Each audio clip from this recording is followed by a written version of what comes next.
रामू एक बहुत ही गरीब किसान था। उसकी पत्नी का नाम मधु था और उसकी छोटी बेटी का नाम चिंटू था। रामू था तो बहुत ही मेहनती, लेकिन उसे उसकी मेहनत का फल नहीं मिल पाता था। वो और उसकी पत्नी दोनों सारा दिन खेत में लगे रहते थे। माँ, अब मुझे बहुत तेज भूख लग रही है। क्या मैं पिताजी को खाना खाने के लिए बुला लाऊं? हाँ हाँ, जाओ बेटा, मैं तो उन्हें कब से बुला रही हूँ, लेकिन वो है कि मेरी कुछ सुनते ही नहीं है। फिर चिंटू रामू को बुलाने के लिए गया। पिताजी, आप जल्दी से खाना खाने चलो ना। आप कब से काम ही कर रहे हो, मुझे बहुत भूख लग रही है। फिर रामू अपने बेटे चिंटू के साथ अपनी पत्नी के पास चला गया और उसकी पत्नी ने सबके लिए खाना परोसा और वो सब खाना खाने लगे। भगवान से इस बार यही प्रार्थना है कि ठीक से बारिश हो, वरना बहुत दिक्कत हो जाएगी। पिछले साल ठीक से बारिश न होने के कारण अपनी मेहनत बर्बाद हो गई थी। बस भगवान इस बार ऐसा बिल्कुल नहीं हो। इस बार रामू ने मधु के सारे गहने बेचकर खेत के लिए बीज और खाद खरीदे थे। रामू बहुत ही मेहनत से अपने खेत में अपने बीज बो रहा था। उसे उम्मीद थी कि इस बार उसकी फसल बहुत अच्छी होगी। कुछ महीनों बाद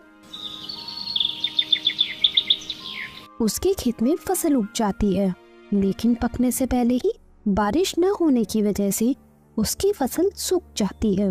ये देखकर रामू बहुत दुखी होता है और अपने घर चला जाता है। आप हिम्मत मत हारो, आप एक बार फिर से कोशिश करो, क्या पता इस बार बारिश हो जाए और अपनी फसल अच्छी हो जाए। इस बार तो तुम्हारे गहने बेचकर बीज और खाद ले आया था, लेकिन अब मैं कहां से लेकर आऊं पैसे बीज और खाद खरीदने के लिए। आप अपने गांव के सेठ मनीराम से पैसे उधार ले लो। अब अपने पास केवल एक ही चारा है, क्योंकि अपन ऐसे हाथ पे हाथ धरे तो बैठ नहीं सकते। मेरा उसके पास जाने का बिल्कुल भी मन नहीं है। वो बहुत ही बदमाश आदमी है। एक बार जो उससे पैसे ले लिया तो उसका ब्याज कभी खत्म ही नहीं होता। पता नहीं वो अपना किस हिसाब से हिसाब चलाता है। अपने पास इसके अलावा कोई और उपाय भी तो नहीं है। फिर थोड़ी ही देर में रात हो जाती है, लेकिन रामू को नींद नहीं आ रही थी, क्योंकि उसे समझ नहीं आ रहा था कि वो पैसों का इंतजाम कैसे करे। सेठ मनीराम से पैसे तो तुरंत मिल जाएंगे, लेकिन गांव के कई लोग उसके जाल में फंस चुके हैं और जो भी उसके जाल में फंसा है उसने अपनी पूरी जमीन तक गंवा दी है। मुझे समझ नहीं आ रहा कि मैं क्या करूं, कहां से लेकर आऊं पैसे। अगर पैसों का जुगाड़ नहीं हुआ तो खेती कैसे करूंगा। रामू की इस तरह सोचते सोचते ही सुबह हो जाती है। रामू बेचारे ने न चाहते हुए भी सेठ मनीराम के यहाँ पैसे लेने के लिए चला जाता है। अरे आओ आओ रामू भाई, बताओ कैसे आना हुआ। सेठ जी, मुझे वो कुछ पैसों की जरूरत थी नए बीज और खाद लाने के लिए। अरे तो इसमें इतना डरने वाली कौन सी बात है। हम तो बेटे ही पैसे देने के लिए हैं। हम तो जरूरतमंद लोगों की सेवा ही करते हैं। पता है रामू, ये जीना भी क्या जीना है। अगर आप किसी की मदद ना करो तो मैं तो भगवान का शुक्रिया अदा करता हूँ। मुझ जैसे इंसान को भगवान ने तुम लोगों की सेवा करने के लिए चुना। रामू को मनीराम की बातें सुनकर बहुत गुस्सा आ रहा था, लेकिन वो इस समय चुपचाप खड़ा होकर उसकी बातें सुन रहा था, क्योंकि उसे पता था कि अभी उसकी मदद वही कर सकता है। अरे रामू, क्या सोच रहे हो, बताओ तुम्हें कितने पैसे चाहिए। मालिक, अभी मुझे 15,000 रुपए की जरूरत है। अरे तुम 15,000 रुपए लो या 30,000 लो या 50,000 रुपए लो, लेकिन तुम्हें पता है ना, ब्याज तो पूरे 25% से कम नहीं लगेगा। रामू मजबूर था, इसलिए उसने सेठ से पैसे लिए और वहाँ से चला गया। चालू आदमी कहीं का 25% ब्याज ले रहा है और ऊपर से बोल रहा है कि समाज सेवा कर रहा हूँ। लेकिन दुख तो इसी बात का है कि भगवान भी ऐसे लोगों की ही मदद करते हैं। हम जैसे लोग तो इधर उधर की ठोकरें ही खाते हैं। फिर रामू बीज और खाद लेकर अपने घर चला जाता है। फिर अगले दिन सुबह होने पर रामू अपने खेत में बीज बो देता है और थोड़ी बारिश भी हो जाती है। जिससे रामू की फसल बहुत अच्छी तैयार हो जाती है। देख रही हो मधु, इस बार अपने खेत में कितनी अच्छी फसल हुई है। और इतनी अच्छी फसल होना ही एक किसान की जीत होती है। और ये सब कुछ तुम्हारी वजह से ही हो पाया है। अगर तुम मुझे हौसला नहीं देती तो आज अपने खेत में इतनी अच्छी फसल नहीं हो पाती। और तुमने भी अपने खेत में बहुत मेहनत की है। अब अपने जल्दी ही अच्छे दिन आने वाले हैं। जी, ये तो बस भगवान की ही कृपा है कि इस बार अपनी फसल बहुत अच्छी हुई है। अब अपन जल्दी से सेठ मनीराम का कर्ज भी चुका देंगे। ये सब बातें करके दोनों अपने घर चले जाते हैं। फिर उसी दिन रात को बारिश शुरू हो जाती है।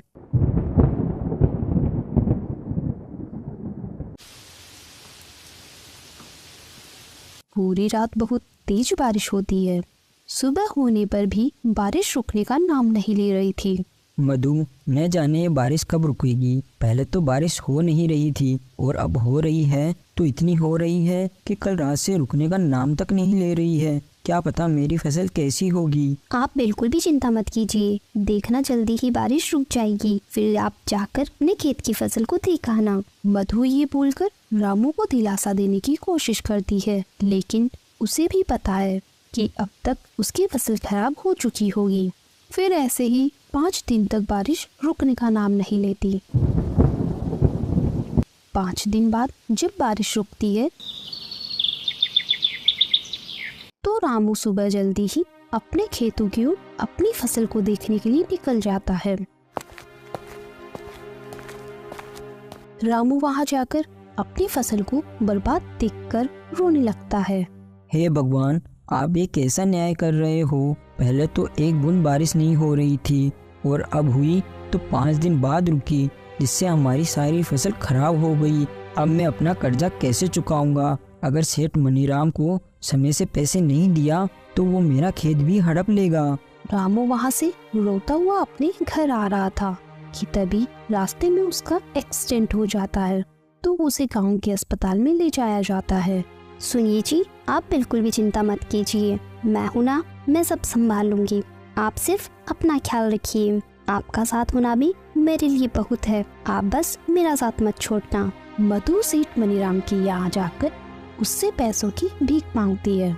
मधु, ये तो मैं भी जानता हूँ कि बारिश अपने हाथ की चीज नहीं है जिससे अपन रोक सकें, और इस बारिश से अपने पूरे गांव की फसल खराब हो चुकी है। लेकिन मैंने तो तुम्हें ब्याज पर पैसे दिए थे, और उधारी तो ब्याज खाने के लिए ही दी जाती है ना। सेठ जी, मैं आपके पैसे चुका दूंगी, लेकिन अभी आप ही हो जो मेरी मदद कर सकते हो। मैं तुम्हें पैसे तो उधार नहीं दे सकता, लेकिन मेरे पास कुछ आलू पड़े हैं, तुम उन्हें बाजार में बेच आओ। अगर तुमने उन्हें अच्छे दाम में बेच दिया तो मैं तुम्हें उस कीमत का कुछ हिस्सा दे दूंगा। मधु के पास और कोई उपाय नहीं था, इसलिए वो इस बात के लिए मान जाती है। तो सेठ अपने आदमियों के साथ आलू की बोरियां मधु के यहाँ बेच देता है। लेकिन मधु जैसे ही आलू को देखती है तो वो हैरान हो जाती है। ये सारे आलू तो सड़े हुए हैं, ये आलू कौन बाजार में खरीदेगा। अरे मधु, तुम इतना भी नहीं समझती हो कि जब बारिश आने से हमारी फसल बर्बाद हुई है तो सेठ मनीराम की फसल कैसे बच सकती है। सेठ बहुत चालू आदमी है, उसके सारे आलू सड़ चुके थे, इसलिए उसने ये सारे आलू तुम्हें दे दिए ताकि वो अपने ऊपर और कर्जा चढ़ा सके। लेकिन कुछ भी हो जाए, मुझे आलू को बाजार में बेचना ही पड़ेगा। मधु और रामू ये सब बातें कर ही रहे थे कि तभी वहाँ चिंटू आ जाता है और इतने सारे आलू को देखकर कहता है, माँ, अपने घर में आप इतने सारे आलू क्यों लेकर आए हो? क्या इतने सारे आलू से आलू के पराठे बनाओगे? चिंटू की ये बातें सुनकर मधु बहुत खुश हो जाती है। वाह चिंटू, तुमने तो मेरी मुसीबत का हल मुझे दे दिया। मैं इन आलू को बाजार में ऐसे नहीं बेच सकती, लेकिन अब इनमें से अच्छे आलू अलग निकाल कर उनसे आलू के पराठे बनाकर बाजार में बेच सकती हूँ। फिर अगले ही दिन से मधु बाजार में आलू के पराठे बनाकर बेचने लगती है। कुछ ही दिनों में उस गांव में मधु के आलू के पराठे बहुत ही मशहूर हो जाते हैं। ये सब देखकर सेठ मनीराम को बहुत जलन होती है। अरे इस तरह तो ये मधु मेरा सारा कर्जा चुका देगी। मुझे क्या पता था कि सड़े हुए आलू को इस तरह भी इस्तेमाल कर सकती है, वरना मैं इसे ये आलू कभी नहीं देता। सेठ मनीराम मधु की इतनी बिक्री देखकर परेशान हो रहा था, तो वही मधु के मन में भी अब लालच आने लगा था और अब मधु खराब और सड़े हुए आलू से भी पराठे बनाकर बेचने लगी थी। मधु, ये क्या कर रही हो तुम? ये आलू तो पूरी तरह सड़ चुके हैं। अगर तुम इनसे आलू के पराठे बनाओगी तो सबको पता चल जाएगा। इस समय मुझे अपने परिवार के आगे कुछ भी नजर नहीं आ रहा। अगर हमें सेठ मनीराम के कर्ज से बचना है तो हमें ये करना ही होगा। और मैंने इसमें गरम मसाले ज्यादा डाले हैं तो किसी को पता भी नहीं चलेगा। लोगों को सिर्फ गरम मसाले की ही खुशबू आएगी। ऐसे ही कुछ दिन बीत जाते हैं और मधु सेठ मनीराम का सारा कर्ज चुका देती है। अभी तुम्हें मुझे 15,000 रुपए और देने होंगे। किस बात के? सेठ जी, मैंने तो आपका सारा कर्ज चुका दिया, तो मुझे आपको किस बात के 15,000 रुपए देने होंगे? और अब तो मैंने अपने खेत में आलू की फसल भी उगाना चालू कर दिया, तो मैं अब अपने खेत के आलू से ही पराठे बनाकर बेचूंगी। अगर तुमने मुझे हर महीने 15,000 रुपए नहीं दिए तो मैं गांव के सभी लोगों को बता दूंगा कि तुम सड़े हुए आलू से पराठे बनाकर बेचती हो। सेठ जी, अगर आपने ऐसा करने की सोची भी तो याद रखना, वो सड़े हुए आलू आपने ही मुझे दिए थे। पूरे गांव को ये बात बता दूंगी मैं। मधु की ये बातें सुनकर सेठ मनीराम चुप हो जाता है। ऐसे ही कुछ दिनों में रामू भी बिल्कुल ठीक हो चुका था और उन्होंने अपने खेत में पानी की समस्या से बचने के लिए कुआं भी खुदवा लिया था और अब वो दोनों पति पत्नी अपने खेत में आलू की फसल उगाया करते थे। रामू आलूओं को बाजार में बेचा करता था और जैसे ही आलू खराब होने लगते तो मधु उनसे आलू के पराठे बनाकर बेचा करती थी। कुछ दिनों बाद सेठ मनीराम गांव के कुछ लोगों को बहला फुसलाकर रामू के यहाँ लेकर जाता है। गांव वालों, अब तुम सब इस मधु के घर की तलाशी लो और देखो कि ये सड़े हुए आलू से पराठे बनाकर बेचती है। ये बात सुनकर मधु घबरा जाती है। अरे अरे, आप लोग ऐसे कैसे मेरे घर की तलाशी ले सकते हैं? ऐसे कैसे तलाशी ना ले? तुम आलू के पराठे बेचकर इतनी तरक्की कर रही हो, जरा हम भी तो देखें तुम किस तरह के आलू इस्तेमाल कर रही हो। तुमने देखते ही देखते अपने खेत में कुआं खुदवा लिया, अपने बच्चे को शहर पढ़ने के लिए भी भेज दिया और तुमने मेरा सारा कर्जा भी चुका दिया। फिर गांव का एक आदमी मधु के घर की तलाशी लेता है तो उसे अच्छे आलू ही मिलते हैं। अरे सेठ जी, आपके बेकार में ही गांव की औरत को परेशान कर रहे हो। मधु बिचारी तो कितने ताजा और साफ आलू ही इस्तेमाल कर रही है आलू के पराठे बनाने में। सेठ जी, आप तो फालतू ही बिचारी को बदनाम कर रहे हो। गांव के आदमी को अपना पक्ष लेते देख, गांव वालों, आप सबको तो पता ही है ये सेठ मनीराम कैसा है। ये चाहता था कि मैं इसका कर्ज ना चुका पाऊं और ये मेरी जमीन हड़प ले, लेकिन मैंने ऐसा नहीं होने दिया। मैंने इसका सारा कर्ज चुका दिया, इसलिए ये ऐसा कर रहा है। अरे हम गरीबों को परेशान करना ये तो इन अमीर लोगों का शौक है। चलो भाई लोगों, ये सेठ मनीराम तो हमारा समय खराब कर रहा है। ये कहकर सभी लोग वहाँ से चले जाते हैं। अरे तुम तो सच में खराब आलू से ही आलू के पराठे बनाती थी ना, तो फिर अपने घर में ताजा आलू कहाँ से आए? मुझे पता था सेठ मनीराम कुछ ना कुछ जरूर ऐसा करेगा, इसलिए मैंने पहले ही सड़े हुए आलू छिपा दिए थे। देखो, अब हमारा बेटा शहर में पढ़ रहा है और सेठ मनीराम का कर्जा भी हमने चुका दिया है और अब हम दोनों अच्छे से कमा भी रहे हैं और हमने अपने खेत में पानी की समस्या से बचने के लिए कुआं भी खुदवा लिया है। इसलिए अब तुम्हें लालच नहीं करना चाहिए। आप बिल्कुल सही कह रहे हो। ये तो मैंने अपने दिमाग से घर के सारे आलू छिपा दिए थे, वरना पूरे गांव में हमारी बदनामी हो जाती और हमें गांव से निकाल दिया जाता, तो अपन फिर से रोड पर आ जाते। मैंने जो भी किया अपने परिवार के लिए किया, अपने हालातों की वजह से किया, लेकिन जब अब हालात सुधर चुके हैं तो अब मुझे भी अपनी गलती को सुधार लेना चाहिए। आज के बाद मैं अब हमेशा अच्छे आलू का इस्तेमाल करूंगी और खराब आलू का राज हमारे बीच ही रह जाएगा। उस दिन के बाद से ही मधु खराब आलू से पराठे बनाना बंद कर देती है। तो दोस्तों, हमने इस कहानी में देखा कि किसान होना इतना आसान नहीं है। किसान के सर पर हमेशा मुसीबत मंडराती रहती है। बारिश कम होना भी किसान के लिए मुसीबत है और ज्यादा होना भी किसान के लिए मुसीबत है।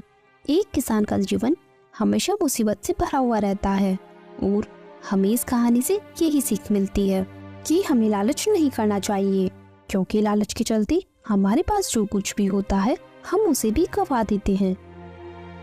Thanks for watching.